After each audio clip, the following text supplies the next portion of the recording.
کوئی بات نہیں. جناب نبی کریم صلی اللہ تعالی علیہ وسلم کا بڑا عظیم تر صحابی ہے، بہت بڑا جرنیل ہے، سیدنا معاذ بن جبل رضی اللہ تعالی عنہ مدینے پاک میں بیمار ہے، آخری وقت ہے، دعا کرو اللہ ہم سب کو مدینے کی موت عطا فرمائے. بہت جلیل القدر صحابی ہے. علماء کرام نے لکھا ہے کہ جب موت کا وقت بالکل قریب آیا، معاذ بن جبل رضی اللہ تعالی عنہ نے رونا شروع کر دیا، رونے لگ گئے. علماء نے لکھا ہے اس وقت بھی مدینے پاک میں اب تک بھی یہ رواج ہے جب کسی پہ نظر تاری ہو، سکرات تاری ہو، موت قریب ہو، جتنے پاس بیٹھے کھڑے ہوتے ہیں سارے اللہ کے قرآن کی تلاوت کرتے ہیں. صحابہ کرام آخری وقت میں قرآن مجید کی ہر وقت تلاوت کیا کرتے تھے. اس لیے حضور کی صلی اللہ علیہ وسلم نے فرمایا قیامت کا دن ہوگا، اللہ تعالیٰ اعلان فرمائیں گے قرآن والے آگے آ جائیں. عرض کیا جائے گا قرآن والوں سے کون مراد ہے؟ اب تعالیٰ جل جلالہ فرمائیں گے میں قرآن والا اس کو کہتا ہوں جو میرے قرآن سے عشق رکھتا تھا، پیار کرتا تھا، محبت کرتا تھا. اتنا پیار تھا آخری وقت تھا، ادھر موت کا جھٹکا لگا، ادھر میرا بندہ قرآن پڑھ رہا تھا. آج بھی اپنی قبر سے اٹھا، میرا قرآن پڑھتا ہوا اٹھا. تم میدان حشر کا چکر لگاؤ، آج بھی ان کے منہ سے کستوری کی خوشبو آ رہی ہے. معاذ بن جبل رضی اللہ تعالی عنہ قرآن مجید کی تلاوت فرماتے فرماتے رونے لگ گئے. کسی صحابی نے کہہ دیا موت سے ڈر کے رو رہے ہو، موت سے ڈر گئے؟ فرمایا نہیں. پھر کیوں روئے؟ صحابی کہتا میرے دل کی تمنا میرے دل میں رہی، میری آرزو پوری نہ ہو سکی، میری حسرت پوری نہ ہوئی، میرا ذوق پورا نہ ہوا، میرا شوق پورا نہ ہوا. میری تمنا تھی گرمی کا موسم ہو، رمضان کا مہینہ ہو، میں روزہ دار ہوں، جہاد فی سبیل اللہ ہو، کفر اسلام کا مقابلہ ہو، میں کئی کافروں کو قتل کر دیتا، پھر کافر بھی اکٹھے ہو کر مجھ بھی ٹوٹ پڑتے، میرا ناک کاٹ لیتے، میری زبان کاٹ لیتے. میں اللہ کی حضور میں جاتا، اللہ مجھ سے پوچھتا معاذ دنیا سے کیا لایا؟ میں عرض کرتا الہی بولوں کیسے، زبان بھی تیری نام پہ بچا کے آیا ہوں. روزہ رکھ کر آیا ہوں، نیت یہ ہے کہ تیرے محبوب کے حوض کوثر کے پانی سے روزہ افطار کروں. اللہ والوں کی یہ موت. مالک بن دینار رحمۃ اللہ علیہ ایک عجیب نوجوان کا واقعہ تحریر فرماتے ہیں. گرمی تھی، دوپہر تھی، سورج اپنی شباب پہ تھا، بڑی سخت گرمی تھی. میں نے ایک نوجوان کو دیکھا، وہ پیروں سے معذور ہے، دونوں پیر نہیں ہیں، ہاتھوں کے بل زمین پہ گھسٹ گھسٹ کے چلتے اور گلے میں کرتا بھی نہیں، سامان کوئی نہیں، سواری کوئی نہیں، کھانے پینے کا انتظام کوئی نہیں. مالک بن دینار رحمۃ اللہ علیہ فرماتے ہیں میں نے اس نوجوان سے پوچھا کہ تو کہاں سے چلا اس حالت میں؟ کہنے لگا میں بلخ بخارے سے چلا. تجھے یوں ہی ہاتھوں کے بل گھسٹتے چلتے کتنا عرصہ گزر گیا؟ نوجوان کہنے لگا اللہ والے 60 برس ختم ہو کر آٹھواں لگ چکا ہے. اس حالت میں کہ جی ہاں اسی حالت میں تیرا کھانا پینا. جوان کہنے لگا والذی هو یطعمنی ویسقین وَإِذَا مَرِضْتُ فَهُوَ یشفین.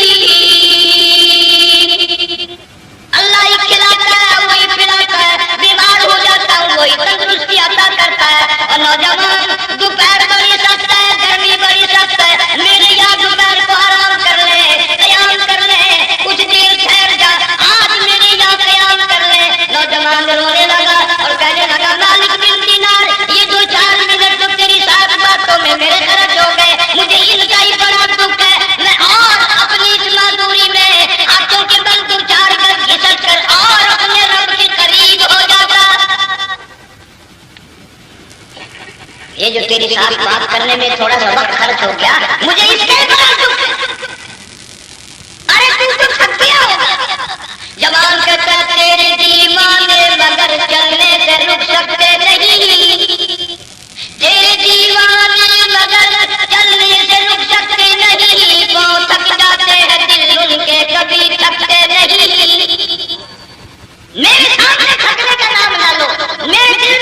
عشق کی آگ جلی ہوئی ہے، سوز و گداز کا سمندر طوفان برپا کر رہا ہے، میں نہیں تھکنا جانتا، میرے یہاں نیند کا سوال نہیں، آرام کا سوال نہیں، میں تو گھسٹ گھسٹ کر رب کے دربار میں حاضر ہوا کرتا۔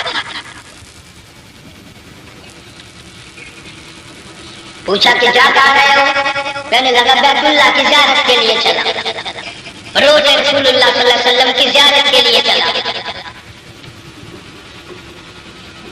کھانا پینا کچھ نہیں کے لیے، بس گرین کرتی روز گھڑی کا کہ کب وہ وقت آئے ہر نہ جا کر یوں کہوں کہ اے مدینے کی مہاجر سبز گنبد کے مکی، اے مدینے کی مہاجر سبز گنبد کی مکی، عرش ہے تیرے قدم کے فیض سے یہ سرزمین۔ کب وہ وقت آئے، کب میں مدینے کی گلیوں کو دیکھوں، کب آب و ہوا کو دیکھوں، کب مدینے کی بہاروں کو دیکھوں، کب گنبد خضرا پہ میری نگاہ پڑے، میرے دل کی تسلی ہو جائے۔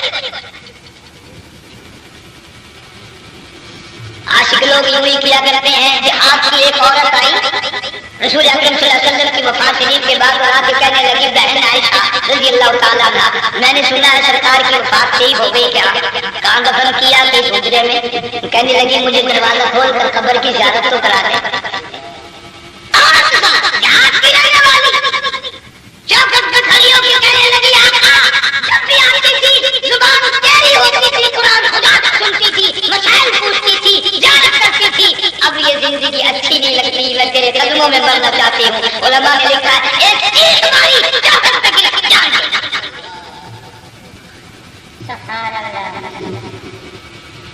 مالک بن دینار رحمۃ اللہ علیہ فرماتے میں اگلے سال حج کے لیے گیا مینا میں، میں نے دیکھا کہ بڑا مجمع لگا ہوا ہے ایک جگہ، تو میں بھی گیا کہ یہ لوگ کیوں اکٹھے ہیں؟ میں نے لوگوں میں سے جھانک کر دیکھا تو وہی نوجوان بیٹھا ہے جس کو میں نے دوپہر کے وقت دیکھا تھا، وہی حالت ہے، گلے میں کرتا نہیں، بکری نہیں، کھیلنا نہیں، سامان نہیں، اور رو رو کے یوں کہتا مولا آج کسی نے دمبے کی قربانی دی، کسی نے بکرے کی قربانی دی، کسی نے اونٹ کی قربانی دی، کسی نے گائے کی قربانی دی، میں فقیر ہوں، میں مسکین ہوں، میں بالکل مفلس اور نادار ہوں، میرے پاس تو یہ میری جان ہے، میں اس کی قربانی دیا چاہتا ہوں، قبول فرما۔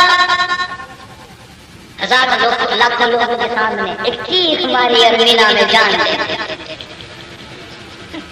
اس حالت میں اللہ والوں کا آخری وقت آتا ہے، ایک ہم لوگ مرتے ہیں ایکسیڈنٹوں میں، سڑکوں پہ، ادھر موت کا دھکا لگ رہا، ادھر منہ میں کنجری کا گانا۔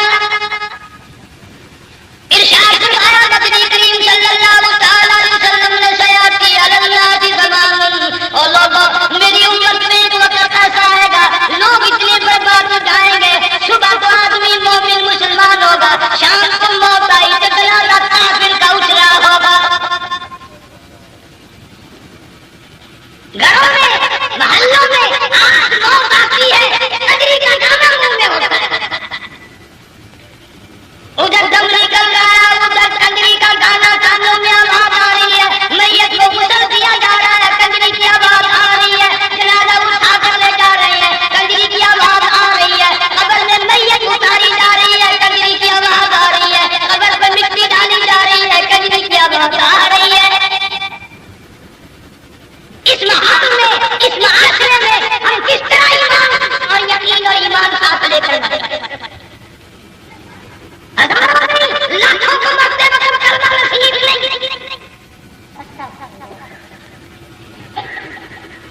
کفن دے کر پوچھو ماں مر رہی ہے کلمہ منہ سے نہ نکلے، باپ مر گیا منہ سے کلمہ نہیں نکلا، بیٹی صاحبہ چل بسی منہ سے کلمہ نہیں نکلا، ہزاروں چلے گئے اور اپنے جانے کا پھر بھی یقین نہ آیا۔ تم نے کبھی سوچا تک نہیں، خیال تک نہیں کیا، ارشاد فرمایا نبی کریم صلی اللہ تعالی علیہ وسلم نے ابو ہریرہ رضی اللہ تعالیٰ عنہ سے پوچھا تو کیوں رویا؟ عرض کرنے لگا میرے آقا اتنی کمزوری کبھی نہ دیکھی، اتنی ضعیفی کبھی نہ دیکھی، اتنی ناتوانی کبھی نہیں دیکھی، چہرہ پر بالکل کمزور ہو گیا، آنکھ میں ٹھنڈا سانس لے کر فرمایا ابو ہریرہ تجھے معلوم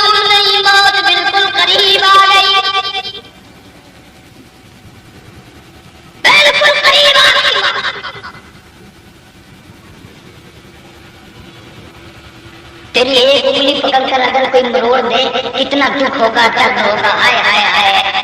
جنگ والوں کبھی تم نے سوچا نہیں 360 رگیں ٹوٹیں گی کیا حال بنے گا؟ آسان ٹوٹیں گے، سر کے بالوں سے لے کر پیروں کے ناخنوں تک ہر جوڑ کو توڑ کے رکھ دیا جائے گا۔ وزیروں، فقیروں، امیروں، حسینوں، جمیلوں، تمام کے تمام جوڑوں کو اکھاڑ کے رکھ دیا جائے گا۔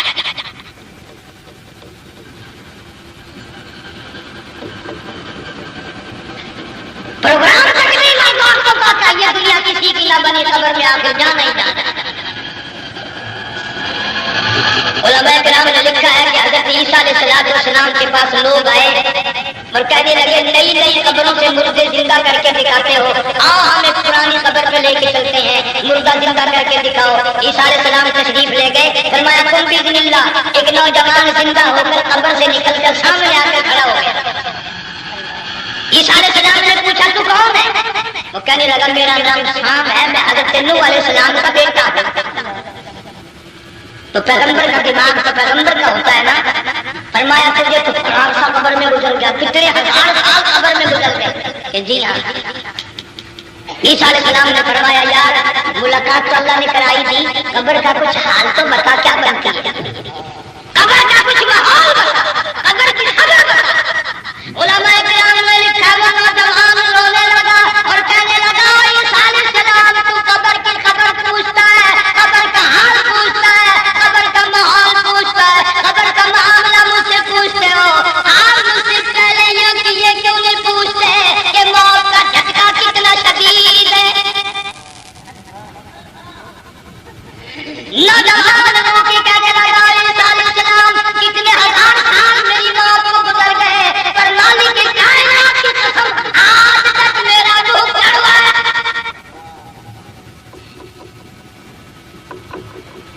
اس لیے جھگڑا لمبی چوڑی بات کرنے کا وقت نہیں، حالات نہیں، میں تو تمہیں اتنا بڑا پیغام دینے آیا۔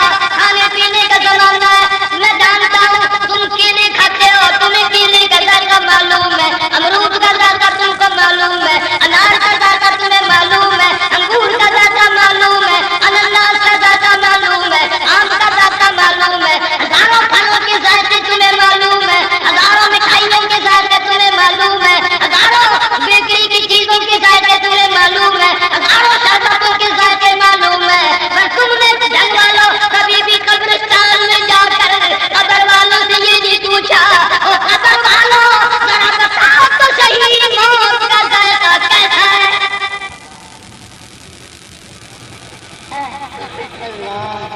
تم نے چکھا نہیں، جنہوں نے چکھا وہ بتانے نہ آئے کیسا ذائقہ ہے۔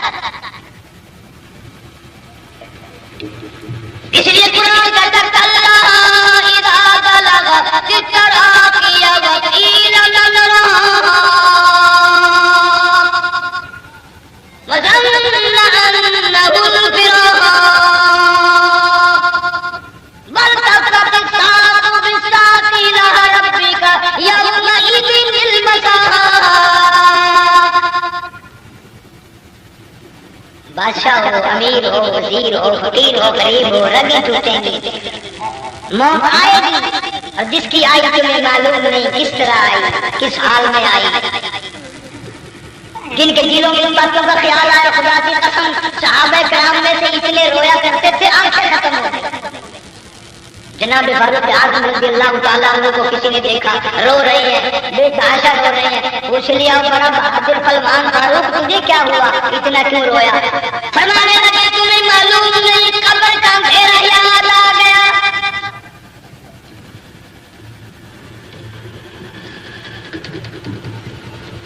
ایک 1,29,000 صحابہ کرام اس آخرت کے لیے قربانیاں دیتے آئے، اولاد کی قربانی دی، مال کی قربانی دی، جان کی قربانی دی، جو کرنا پڑا وہ کر گزرے، لیکن محمد عربی صلی اللہ علیہ وسلم کا دامن نہ چھوڑا۔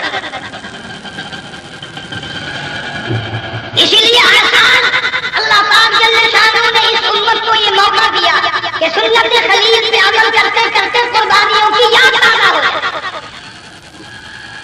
قربانیوں کی یاد پیدا ہو جائے۔ قرآن کریم میں جا بجا ابراہیم علیہ السلام کا فرمایا